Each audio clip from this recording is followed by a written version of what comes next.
Hello everyone, welcome back to the channel.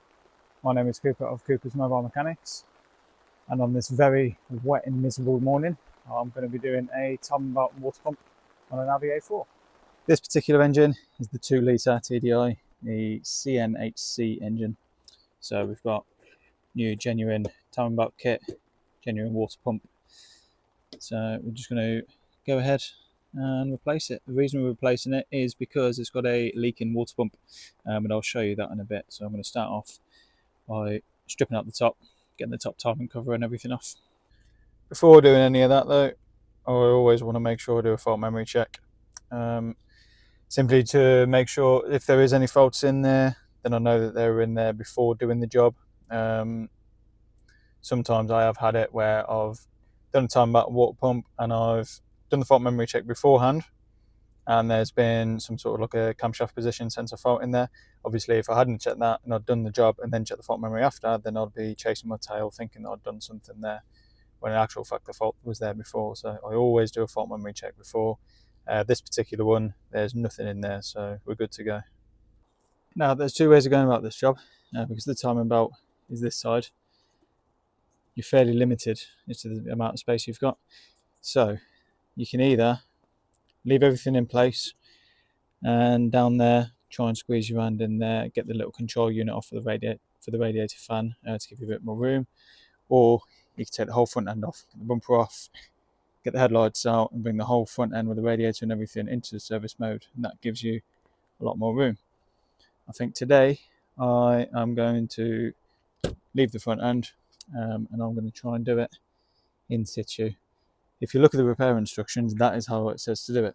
But most people get the front end off just to give you a bit more room, but I haven't exactly got the biggest hands in the world, so I think it should be okay. So the first thing to do, once I've got the engine cover off, just want to get the top timing cover off. So I'm going to get these 3 pipes, get those out of the way, get all this wiring out of the way, and then you've just got, which you'll be able to see more clearly once everything's out, little clips. So like that, you just pull that tab over there. There should be another one around here as well, and then the timing cover should just slip off like that.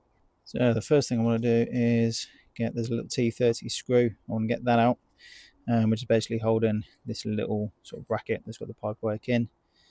Now I want to get this pipe off there, just squeeze those 2 tabs, pull it off, and get these 2 off. They'll have a little bit of coolant and then dribble a little bit out, but not too much. But just squeeze those clips, slide them out, get the pipes off. And then just down here, just there's another T30 to take out, which has got another bracket. So once that's out, I can get this pipe work and just keep it over here out the way. And then I basically just want to get all this wiring out the way. So that's just all your wiring for sort of your O2 sensors, things like that. I'm going to get this little bit off here. I just want to prise that out the way, because that will get in the way. So I'll just take that off with the wiring. It'll get in the way of the cover when I try and lift it up. Yeah, all this wiring is essentially just sort of hooked in like that, really. And then, like I said, the cover, it's got little tabs here, so one there, squeeze that up, and then another one up here, and I should be able to lift that up and out of the way.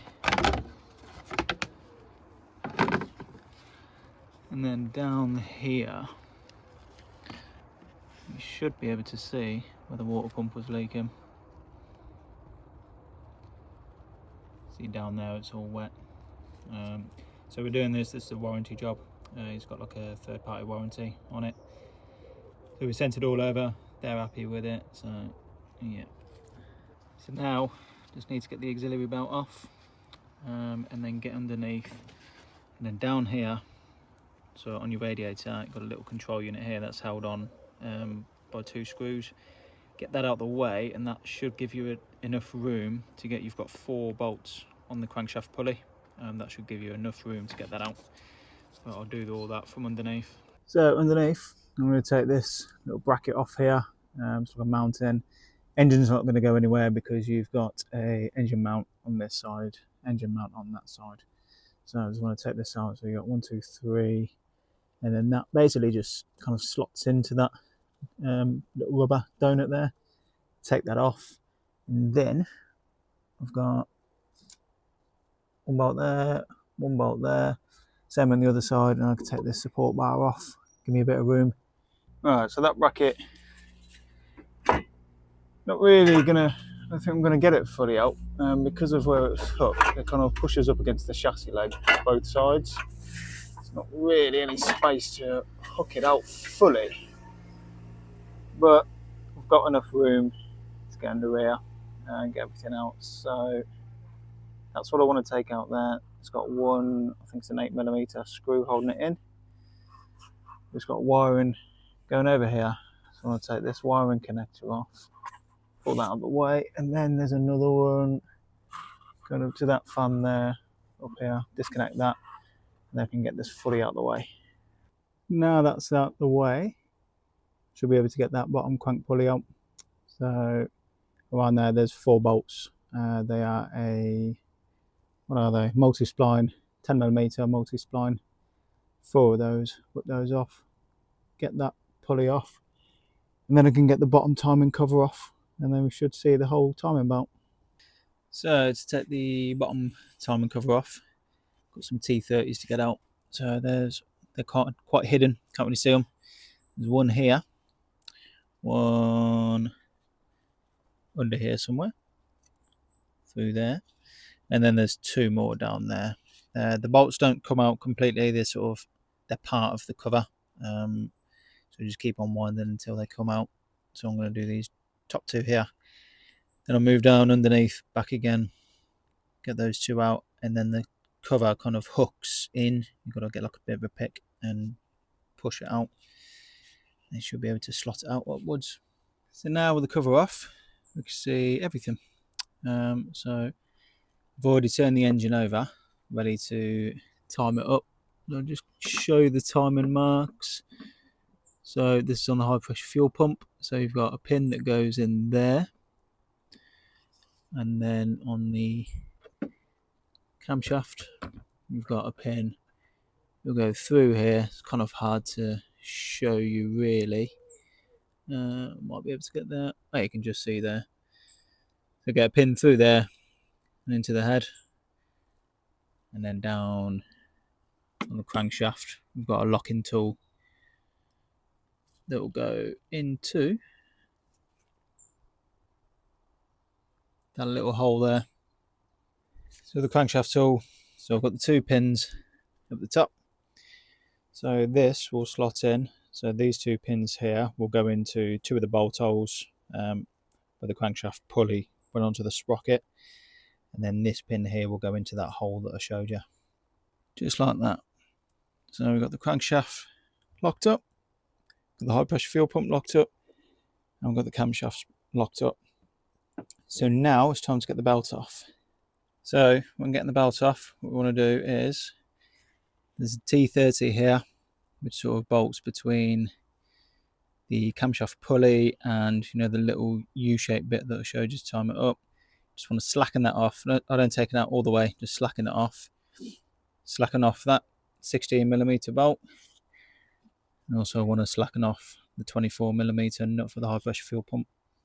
For the high pressure fuel pump, got a little count hole tool here. So see, I've got 3 notches on there. That'll go into the sprocket. So you kind of put it in there to count hold it, and then get another bar with a 24mm socket to get that nut off.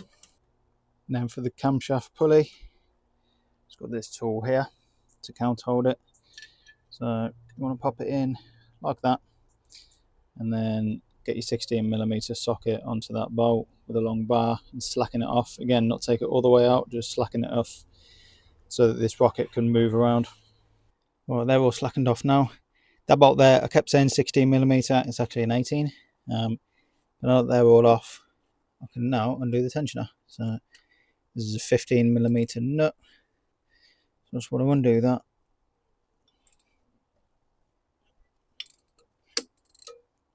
You can hear there the tension's just gone back. So they push the tensioner back there. The belt is all free and easy to get off. The belt, you can see, is just starting to fray on the edges. See there, it's all contaminated with antifreeze from where it's been leaking. So it's a good job of replacing it now. So now I just want to get this nut completely off so I can get the tensioner off. I've got this little idler roller to get off. That's a 13mm. I'm going to change that over. Another one down here that's got a 13mm nut on it, and then just get the water pump out. So the reason why I slacken these two off, just in case you're wondering, is because you want these pulleys to move around. So the camshaft itself is locked up, the high pressure fuel pump itself is locked up, the sprockets themselves, you want them to move. So it helps with, when you're putting the belt on, helps with getting the correct tension all over the belt. So if these were all locked in place, the tension is over on this side. If you put all the tension over on this side of the belt, this side here could remain slack. So what you'll find is, with these slack, when you tension the belt over, so you're pushing the belt over like that, you'll see these just move over very slightly, and that'll give a balanced tension all around the belt. Also helps a lot with actually getting the belt on as well. If you don't slacken those off, you're probably going to struggle getting the belt on and off. The water pump on these, you can see here, they are an electronic switchable water pump. So you've got there's a brown connector here. You want to take that off like that, and then it sort of comes out through here, like a little gap in the back of the little timing cover. Bit tricky trying to do it one-handed. I'll do that in a sec. But once that's out, you've got some more 10mm multi-spline bolts. So you've got 3, I believe. One there, one somewhere back here, and then one underneath as well. Oh, look at that. So I was just put the bolts out, and I was just grabbing hold of the water pump, just try and pull it out. Look at the movement in that. The bearings inside there. Hopefully you can hear that as well. I've seen that quite often, where the bearings just collapse on the water pump before, well, I've seen it prematurely before the 5-year recommendation. Yeah, that's bad. You can really hear how bad this water pump is now.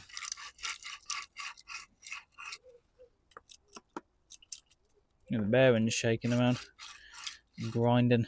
It's not in a good way at all. So while that's all draining out, I'm going to give it all a good clean up, get rid of any antifreeze and oil and muck and whatever else is going on there. Well, so I've got my new water pump in now. That's all torqued up. So they are 20 Newton meters plus 45 degrees. And then I'm going to get the bottom idler roller. I'm going to get that in, get the tensioner in, and then I'm going to leave this top idler roller. I'm going to leave that out for now. So I'll get the tensioner on, then I'll get the belt on. And then once the belt's on, then I'll get this idler roller. Again, it just makes it a lot easier to get the belt on.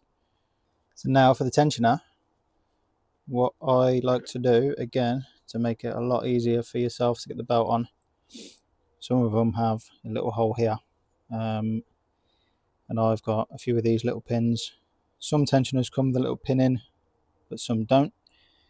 So I will put that pin in that hole there, and then I'm going to get the tensioner in, and then I'll show you what I'll do once that's in. Right, so with the tensioner in place, I've got the nut on just finger tight, so it's still quite loose.